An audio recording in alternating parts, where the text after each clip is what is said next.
여기도 경쟁, 저기도 경쟁. 자본주의에서 살아남기 위해 경쟁이 필요하죠. 그런데 그거 아세요? 수많은 경쟁으로 지친 여러분에게 담비 같은 소식을 알려드릴게요.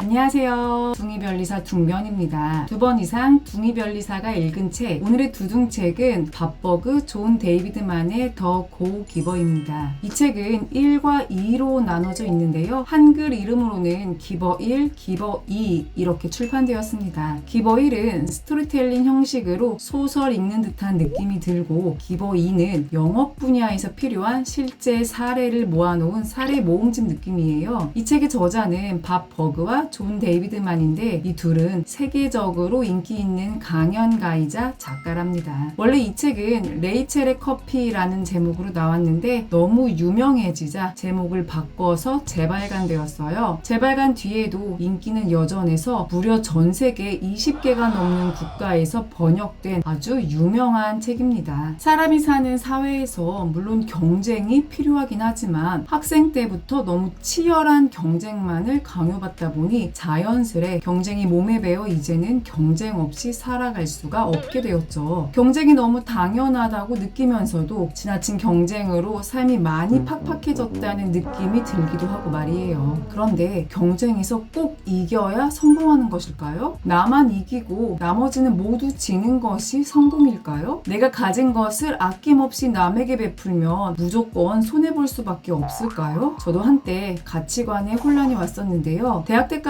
오지랖 넓다는 얘기를 들어도 제가 가진 것, 그 당시는 학생이라 돈이 많지 않았기에 주로 지식이나 재능으로 다른 사람을 도와주는 게 옳다고 생각했어요. 하지만 변리사가 된 후 사회에 나와보니 의외로 오지랖퍼인 저를 이용하려는 사람들이 꽤 많더라고요. 그래서 어느 사이엔가 성공은 경쟁을 통해 내가 다른 사람을 제치고 이기는 것이라고 셀프 정의를 해버렸어요. 그래야 제가 조금이라도 편해지는 듯 했죠. 누군가 도움을 요청하면 예전엔 고민도 없이 당연히 도와줬었던 것들도 어느샌가 이것저것 재면서 나에게 도움이 되는지 안 되는지를 계산하면서 고민을 하고 있더라고요. 이렇게 변해가는 제 모습을 보면서 가치관에 혼란이 오기도 했었는데, 이 책이 저에게 방향을 잡아 주었답니다. 여러분은 기브, 그러니까 주는 것에 대해 어떻게 생각하세요? 조금 친근하신가요? 솔직히 말하면 우리에게는 기브보다는 기브 앤 테이크 개념이 친근하잖아요. 주고받는 품앗이처럼요. 이 책은 주고받는 것의 본질을 재정의하고 있어요. 나눔과 배품이 어떻게 개인의 삶을 변화시키며 비즈니스를 성공적으로 변화시키는지 보여주면서요. 이 책의 주인공은 조인데요. 조는 스스로 부끄럽지 않을 만큼 바쁘게 살며 성공을 갈망하는 야심가랍니다. 하지만 수많은 노력에도 불구하고 성과를 내지 못해 좌절감에 빠졌고, 열심히 일하면 일할수록 무언가 부족하다는 걸 느끼며 동시에 자신의 목표와 멀어지는 것 같아서 늘 불안했죠. 네?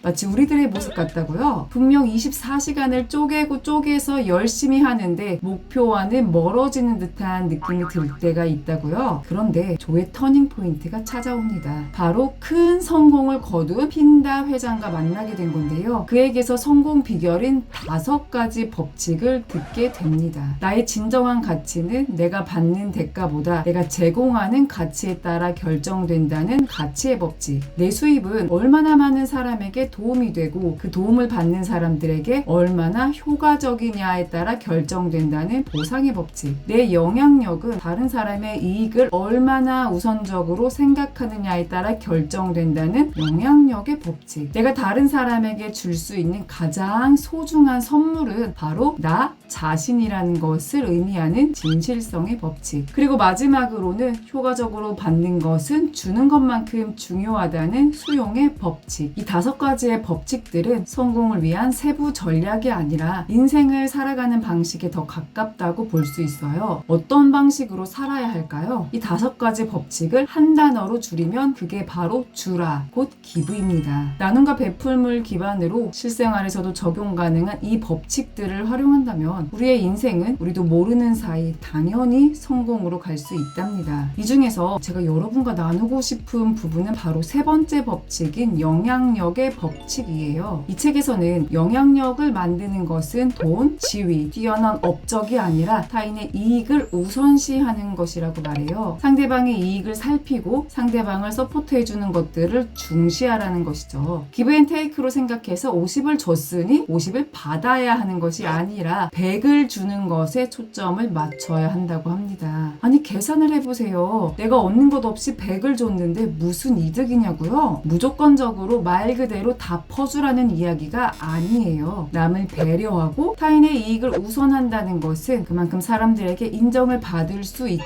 나의 이익 또한 존중을 받을 수 있기 때문이라는 건데요. 상대방이 이기도록 하는 게 바로 내가 이기는 길이라는 겁니다. 쉽게 말하면 윈윈이죠. 영향력이라고 하면 인플루언서들을 빼놓을 수 없죠. 유명 인플루언서라면 그 영향력은 엄청나기에 상업적인 측면에만 집중을 한다는 비판을 받기도 하는데요. 약간 제 이야기를 해보자면 저는 물론 이런 인플루언서는 아니에요. 그냥 자기 개발을 좋아하고 비슷한 것을 바라보는 사람들과 함께 하고자 하는 자기 개발러이죠. 그런데 제가 생각하기에 이렇게 사람들에게 영향을 미치려면 그 무엇보다 영향력의 법칙을 꼭 생각해 봐야 한다고 느꼈어요. SNS 등을 활용해서 내 돈을 벌기에만 집중하는 것이 아니라 진심으로 사람들에게 도움을 주고 그들의 삶의 가치를 더하는 일을 하고 싶어하는 영향력의 법칙을 꼭 기억해야 한다는 것이죠. 여러분도 아시다시피 사실 제 채널은 구독자가 많지 않은 작은 채널이에요. 그리고 제가 뭐 대단하고 잘난 사람도 아니에요. 하지만 저의 성장을 위해 그리고 이런 저의 노력이 제 채널을 보시는 구독자님들의 인생에 조금이라도 영향을 주었으면 하는 마음으로 유튜브를 계속하고 있죠. 사실 이 두둥책 코너가 바로 이 책의 영향력의 법칙에서 영감을 받아서 시작하게 된 것이랍니다. 비록 하찮은 날개짓이라도 꾸준하게 실행된다면 복리의 법칙처럼 무한대의 영향을 미칠 수 있을 것이라고 믿으며 포기하지 않고 꾸준하게 책을 읽고 그 생각을 공유해 보려고 해요. 정말 단 한 분이라도 이를 통해 인생이 바뀌게 될 수 있잖아요. 그런 멋진 영향력을 위해 열심히 하고 있답니다. 사소한 행동이라도 큰 변화를 일으킬 수 있다고 믿으세요. 저와 여러분이 함께 세상을 향한 영향력을 위해 열심히 그리고 꾸준하게 노력해 갔으면 합니다. 참, 그런데 과연 조의 인생은 핀다 회장을 만나고 어떻게 되었을까요? 완전히 변한 인생을 살게 되었답니다. 여기서 제가 마지막으로 드리고 싶은 말씀이 있는데요. 바로 실행입니다. 제가 정말 많이 말씀드려서 지루하고 식상하시다고요? 조도 단순히 핀다 회장에게 5가지 법칙을 듣고 끝난 것이 아니라 법칙 한 개씩을 들을 때마다 그날 바로바로 실천을 하면서 자신의 삶과 비즈니스에서 큰 영향을 경험하게 된 것이랍니다. 핀다 회장은 조에게 5가지 법칙을 이야기하면서 조건을 붙였었는데요. 내가 자네에게 한 가지 법칙을 알려줄 때마다 반드시 실제로 적용해 봐야 하네. 생각해보거나 말하는 데서 그치지 않고 실생활에 적용해야 한다는 말일세. 핀다 회장의 조건은 반드시 그날 바로 실행하는 것이었습니다. 여러분의 오늘은 어떠셨나요? 오늘도 좋은 이야기, 멋진 사례를 보고 감탄만 하진 않으셨나요? 매일 똑같은 모습에 지치셨다면 이제는 정말 작은 발걸음을 뗄 시간입니다. 누군가에게 영향을 미칠 수 있다는 멋진 상상을 하면서 지금 당장 실행하는 여러분들이 되시기를 바랍니다. 지금까지 둥이별리사 둥변이었습니다. 오늘도 원하는 것에만 집중하는 하루, 행복한 하루 보내세요. 감사합니다.